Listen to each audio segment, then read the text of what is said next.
নমস্কার, আমি পৌলমী। আজ আবারও চলে এসেছি একটা নতুন গল্প নিয়ে। আজ রাখি বন্ধন, একটা বিশেষ দিন, আর এই রাখি বন্ধনকেই কেন্দ্র করে আজকে আমাদের উপস্থাপনা। গল্পটা তোমরা সবাই শোনো, আর শুনে যদি ভালো লাগে লাইক করো, কমেন্ট করো, আর সাবস্ক্রাইব করো, আর অবশ্যই শেয়ার করো। তো চলো শুরু করা যাক আজকের গল্প, স্নেহের বন্ধন। আজ 2 বছর হতে চলল, মা বাবা আর আমাদের মাঝে নেই। ভাইটারও চোখের অপারেশন হয়েছে। ডাক্তারবাবু বলেছেন ও আর হয়তো কোনোদিনও চোখে দেখতে পাবে না। ঘটনাটা ঘটেছিল ঠিক আজ থেকে 2 বছর আগে। এমনই একদিনে আমাদের সুখের পরিবারটা ভেঙে টুকরো টুকরো হয়ে গেছিল একটা ছোট্ট ভুলের কারণে। বাবা সেদিন গাড়িটা ভালোই চালাচ্ছিল, কিন্তু মুহূর্তের মধ্যে একটা ঝড় আমাদের জীবনটাকে পুরো ছিন্ন ভিন্ন করে দিয়ে গেল, আর আমাদের পরিবারটা আগের মতো থাকলো না। ভাইটার তখন 13 বছর বয়স ছিল। ও আজও জানে না যে আমাদের মা বাবা আর আমাদের মাঝে নেই, কিন্তু তারা বেঁচে আছে আমার ভেতরে। হ্যাঁ, তারপর থেকে আমিই ওকে মানুষ করছি, আর মা বাবার অনুপস্থিতিটা ওকে কোনোদিনও অনুভব করতে দিইনি। 1 বছর হলো ওকে একটা নতুন স্কুলে ভর্তি করেছি। এখন সেখানেই ওর দিনের বেশিরভাগ সময়টা কাটে, ওর মতন আরও অনেক বন্ধুদের সাথে। আস্তে আস্তে ও এই পরিস্থিতিতে মানিয়ে নিয়েছে নিজেকে। সবই জানে, সবই বুঝতে পারে, শুধু জানে না আমাদের মা বাবার অনুপস্থিতির কারণ। এখনো পর্যন্ত ওকে বুঝতে দিইনি এই জিনিসটা। এটাই ভেবে ওর উপর দিয়ে কি ঝড়টাই না গেছে। আর এই কথাটা শোনার পর কি মানসিক অবস্থা হবে ওর। তাই নিজেকে দিন দিন তৈরি করছি মা বাবার মতন। ঠিক মা বাবার মতো না হলেও ওর সবটুকু ইচ্ছা শখ পূরণ করার চেষ্টা করছি সর্বদা। ছোট ছোট কথাগুলোর খেয়াল রাখছি এবং সেগুলোকে যথাসাধ্যভাবে পূরণ করারও চেষ্টা করছি। হয়তো কোনো জায়গায় আমার খামতি রয়ে গেছে, তবু ওকে এখনো বুঝতে দিইনি আমি। ওর জায়গায় না থাকলেও কিছুটা হলেও তো ওর কষ্টটা বুঝতে পারি, ওর দুঃখটা অনুভব করতে পারি। একটা জগৎ, একটা রঙিন জগৎ কেমনভাবে চোখের সামনে কালো হয়ে যায়, অন্ধকার হয়ে যায় সব কিছু। দেখার চেষ্টা করলেও দেখতে পায় না, কিছু ইচ্ছা থাকলেও সেটা পূরণ হয় না। তিনি যা কেড়ে নিয়েছেন সেটা আর ফেরত হওয়ার নয়, কিন্তু যেটা দিয়েছেন সেটাও ফিরিয়ে নেওয়ার নয়। মাঝে মাঝে খুব কষ্ট হয় বাবা মার অনুপস্থিতিটা ও বুঝতে না পারলেও আমি তো বুঝতে পারি। তাই দিনের শেষে সবাই যখন ঘুমিয়ে পড়ে তখন ঘরের একটা কোনায় গিয়ে বসে বসে আনমনা হয়ে কাঁদি, আর ভাবি আগে কি দিনগুলো ছিল আর এখন কি দেখতে হচ্ছে।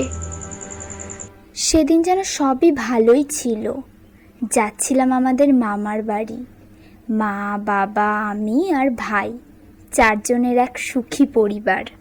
বাবা গাড়িটা ঠিকই চালাচ্ছিল, কিন্তু হঠাৎ একটা বাইক আমাদের গাড়ির সামনে চলে আসলো, আর বাবা তাকে বাঁচাতে গিয়ে গাড়িটাকে সাইড করে ধাক্কা খেলো একটা গাছে। সেটা একটা বিশাল অ্যাক্সিডেন্টের আকার নেয়।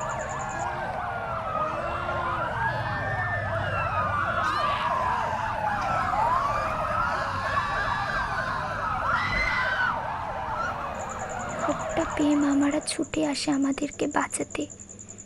পুলিশরা আমাদের দুজনকে উদ্ধার করতে পেরেছিল সেদিন, মামাদের হাতে তুলে দিয়েছিল। তারপর আমাকে আর ভাইকে হসপিটালে ভর্তি করা হলো। আমার তেমন কিছু হয়নি, শুধু হাত পাটা একটু ছড়ে গেছিল আর মাথাটা ফেটে গেছিল। যা হয়েছিল সেটা আমার ভাইয়ের ওপর দিয়ে, যেন একটা ঝড় বয়ে গেছিল আমার ভাইয়ের ওপর দিয়ে। হ্যাঁ, ওই অ্যাক্সিডেন্টে ওর 2টো চোখ হারায়, আর ডাক্তারবাবু এটাও জানায় কোনো অপারেশনেই ওর চোখ ঠিক হবে না।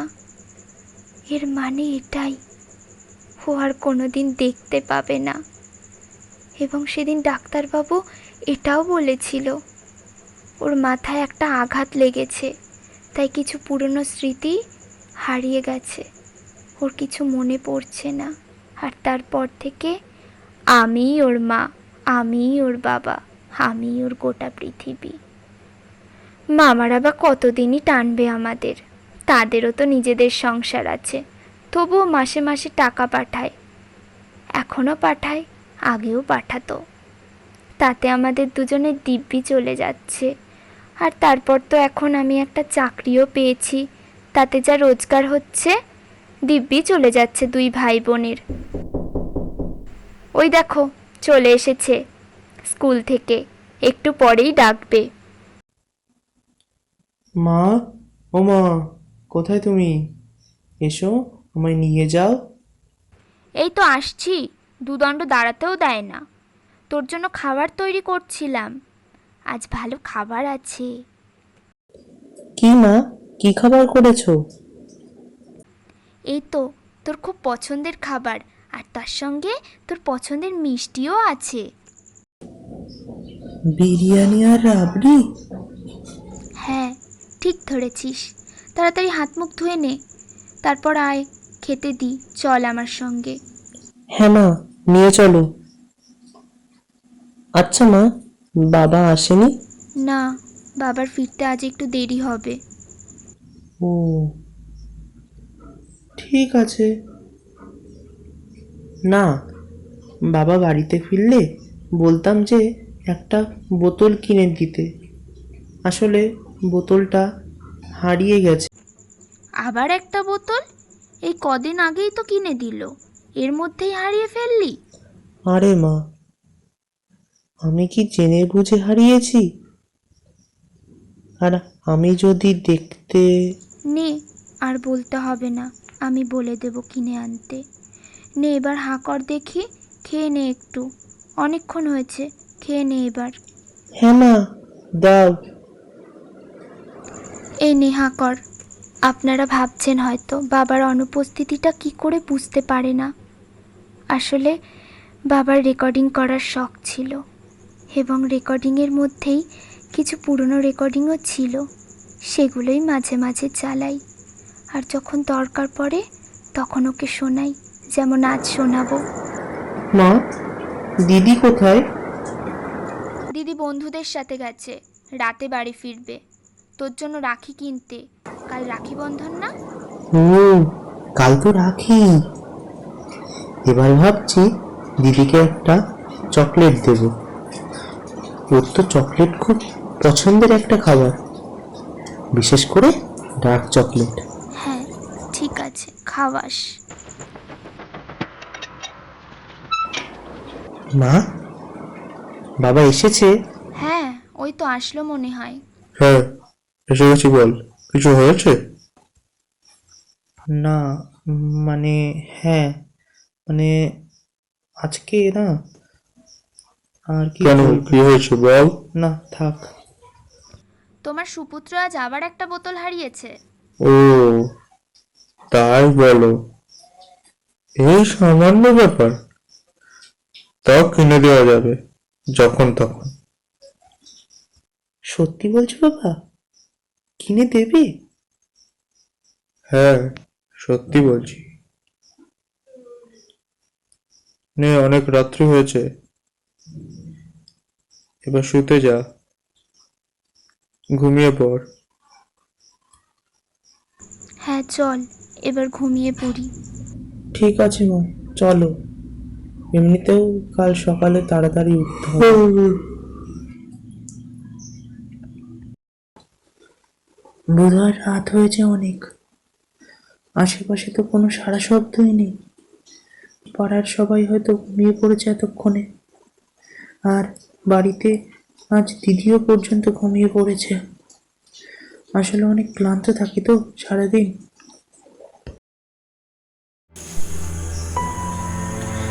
আসলে কি জানো বন্ধুরা, আমার জীবনের একমাত্র শ্রেষ্ঠ ব্যক্তি হলো আমার দিদি। না না, কাল রাখি বলে তার জন্য এই কথাগুলো বলছি না তোমাদের।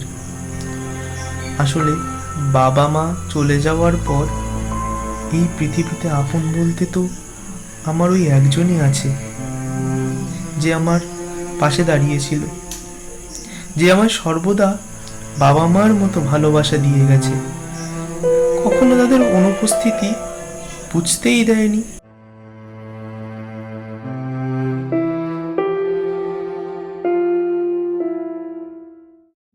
রাখি হলো এমন একটা বন্ধন, যে বন্ধনে একটা সম্পর্ক জড়িয়ে থাকে, একটা নিরেট ও নির্ভেজাল সম্পর্ক, একটা ভাই ও বোনের গভীর সম্পর্ক।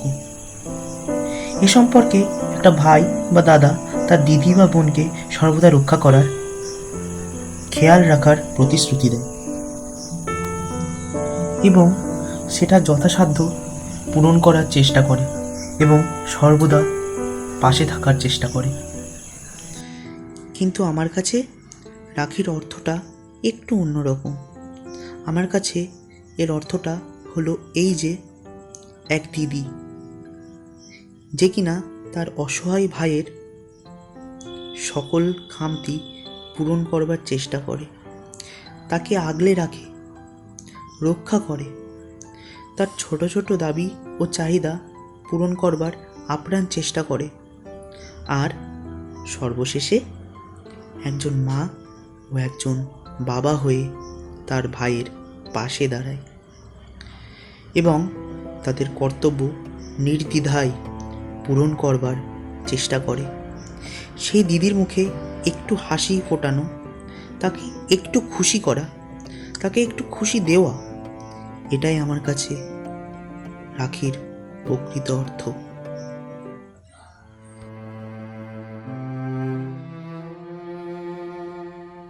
আর আমিও বুঝতে দিইনি ওকে যে আমি জানি যে বাবা মা আর নেই আমাদের মাঝে। কথাটা সেদিনই বুঝতে পেরেছিলাম যেদিন মামারা ডাক্তারবাবুর সঙ্গে বলা বলি করছিল যে বাপ মাহারা ছেলে মেয়ে দুটো, আর কি যে গতি হবে ওদের, উফ, ভগবানই জানে। ছেলে মেয়ে দুটো একেবারে অসহায় হয়ে গেল।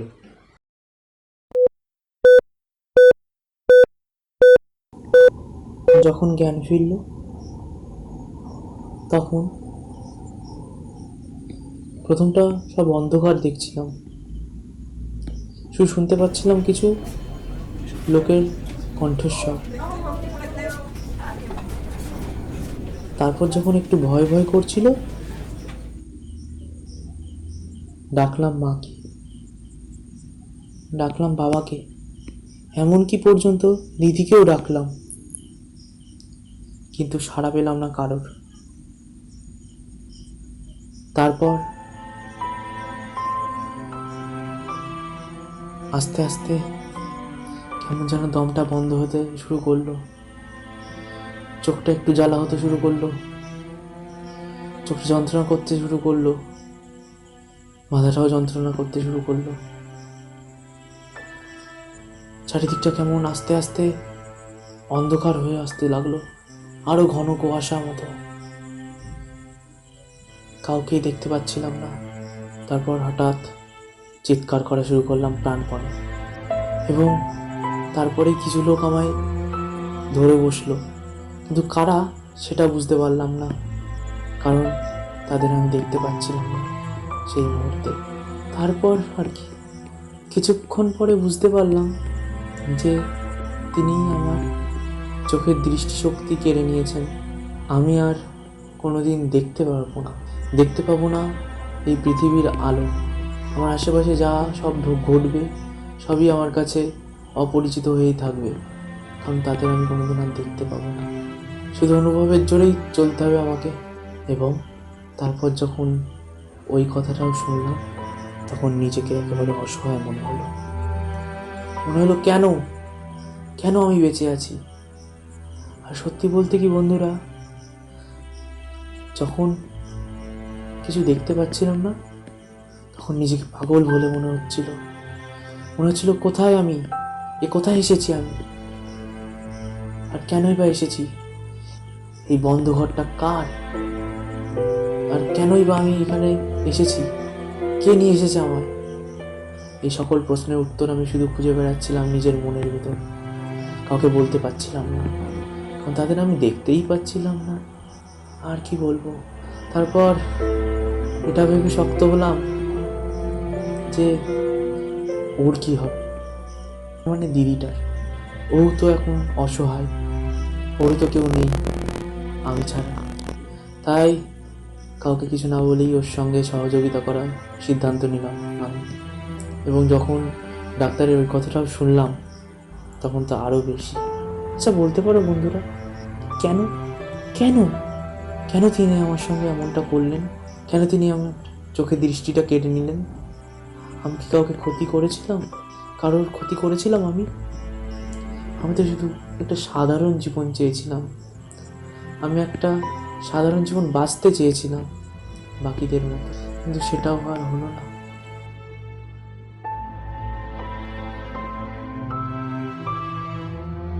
কথাগুলো শুনেছিলাম সেদিন, কিন্তু বুঝতে দিইনি কাউকে। ডাক্তারবাবু বলেছিল যে আমার নাকি স্মৃতিশক্তি সব লোপ পেয়েছে। তাই ভাবলাম এমনইভাবে এই পরিস্থিতিটাকে অবিরত রাখি, আর এমনইভাবে চলতে দিই সব। হ্যাঁ, এটা ঠিক যে বাবা মার মুখশ্রী দুটো আমার কাছে কিছুটা অস্পষ্ট, তবে দিদির মুখশ্রীটা এখনও আমার কিছুটা হলেও স্পষ্ট মনে আছে। এবং ওর মধ্যে আমি বাবা মাকে খুঁজে পাই, কারণ সেই দিনের পর থেকে প্রতিদিন প্রতিনিয়ত ওই আমায় আগলে রেখেছে বাবা মার মতো। কিন্তু ওকে জানতে দিইনি কিছু। আর শুধু অপেক্ষায় থাকি কালকের দিনটার জন্য, যখন দিদি আমার হাতে রাখি বাঁধবে, সেই মুহূর্তটার প্রতীক্ষায়। প্রতি বছর এই একটা দিনের অপেক্ষায় তো বসে থাকি, যেদিন আমি আমার তরফ থেকে নিজের মতো করে দিদিকে কিছু দিতে পারবো এবং বলতে পারবো ধন্যবাদ। ধন্যবাদ সেই সব কিছুর জন্য যা তুই আমাকে দিয়েছিস, এবং সবশেষে এটুকুই বলার যে সব কিছু দিয়ে আজ তুই আমায় করেছিস ঋণী, তাই নতুন করে সাজাতে চাই আমি তোর প্রতিদিন।